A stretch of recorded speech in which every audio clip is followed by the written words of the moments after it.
আসসালামাইকুম। 1 আর 26 জন্য একটা শর্ট দেখাই, আপনাদের মনোযোগ দেখে করেন। দেখেন এখানে একটা সেটকে মার্ক করছি 405। তাহলে এই সেটটার যোগফল কত বের হচ্ছে? 5 5 আর 4 9, 9 সাথে 16, অর্থাৎ এই সেটটার যোগফল বের হচ্ছে 6।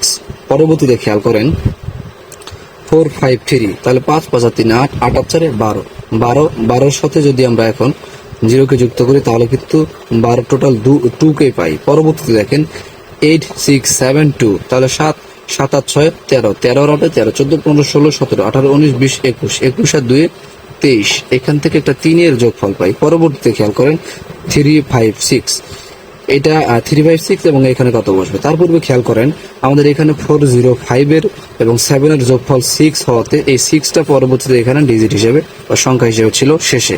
পরবর্তীতে 453 যেটার যোগফল বের হয় 2 এবং এই 2টা পরবর্তীতে এখানে এসে ক্লোজে ছিল।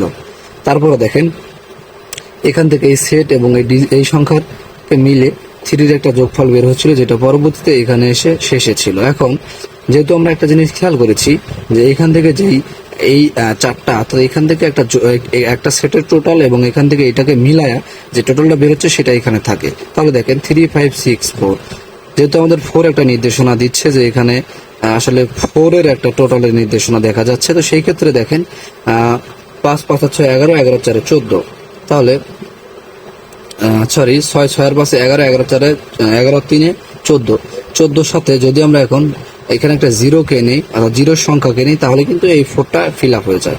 তাহলে এখানে যদি একটা 4 কে নেই আমরা, 4 তো হবে না, 4 কে যদি আমরা এখন ফিল আপ করতে চাই 0 হয়, তো সেই ক্ষেত্রে 1 আর 26 এর জন্য আমরা কিন্তু একটা 0 কে কিন্তু পাই। অবশ্যই আপনারা এইভাবে ব্যবহার করতে পারেন 0 কে। তো আপনাদের কাছে 0টা কেমন অবশ্যই কমেন্টে জানিয়ে দিবেন।